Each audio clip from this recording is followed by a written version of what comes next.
Madam Chairman, fellow Toastmasters, and respected guests. All through history of many wars, people have had to learn to fend for themselves and their families. Some were very creative and took advantage of situations that came available. My Nona, which is Italian for grandpa, came from northern Italy in 1908. And he ended up in Lethbridge, Alberta. Lethbridge?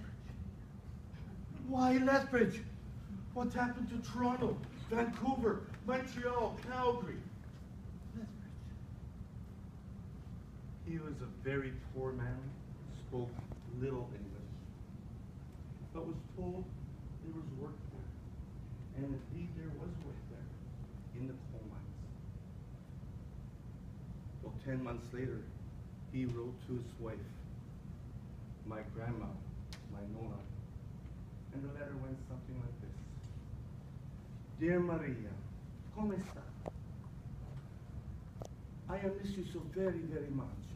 I'm a do good. This Canada is a beautiful country, and the people are so very, very nice. I got a good job. Now you must back up the familia and come. We're going to make a good life here. Maria, they got the stuff that jiggles. Jello.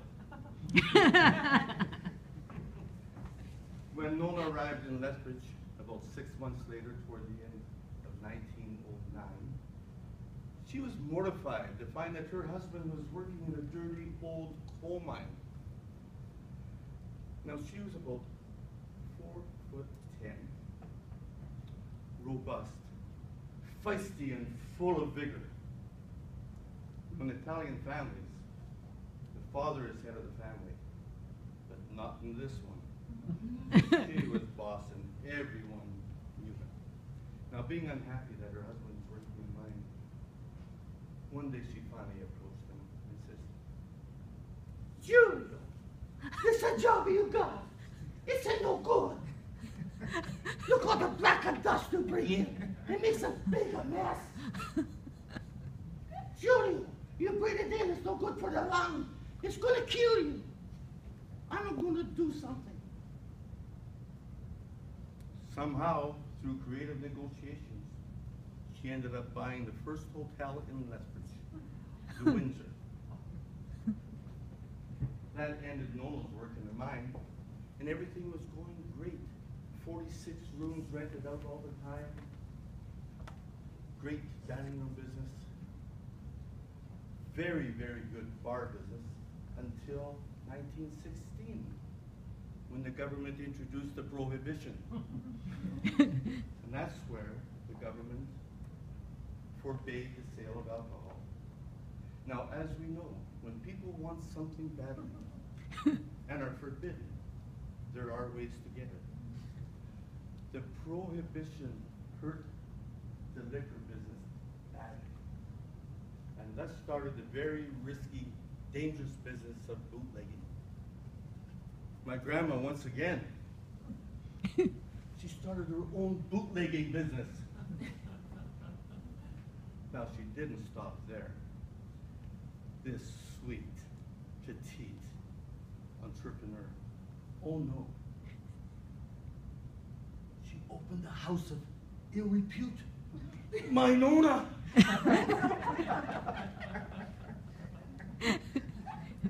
Business was great. The prohibition ended in 1924, but she kept on doing business the way she wanted to, and the profits were very good, which was very helpful for what was about to come. The unforeseen dirty 30s, the drought. In South Alberta alone, over 3,800 farms were lost. In the late 30s, she was able to purchase 2 more hotels in smaller towns. In one, she set up her youngest son, Greeno, the other, a very, very close cousin. Between the two of them, those 2 hotels were gold mines, and they are both going today. The oldest son, Giulio, my dad, was put in charge of the Windsor, the original hotel. The Windsor did not keep up with modern times, and by the mid-70s was history. Nona was just destroyed over it. I remember them having many arguments about it. I grew up in that hotel. Nona was very good for me. She looked after me. I was her favorite grandson. I could do no harm in her eyes.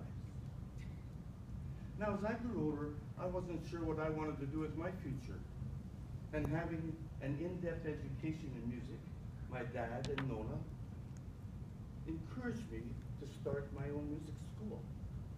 She had much confidence in me and provided the funding for the school. Once again, looking after her men and the family. I used to visit her almost every morning, and I was always greeted at the door. Buongiorno Papa, bicchiere di vino e caffè. Translated, good morning little boy, would you like some wine with your coffee? You never knew if you were going to get wine, brandy, or grappa, and you never refused. She had selective hearing. We used to laugh all the time. Nona outlived 3 husbands, 4 of 5 children, 3 grandchildren. Can you believe it? She passed away in 1978 at the good old age of 98 years.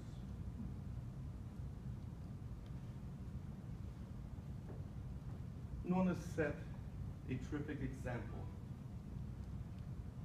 of being creative to provide the best she could for her family, and I think we could all learn from that. Now, I'm not saying to do anything unlawful, but force yourself to learn to recognize and embrace creative situations that may arise. As Nona would say, meo tardi che mai, it's never too late.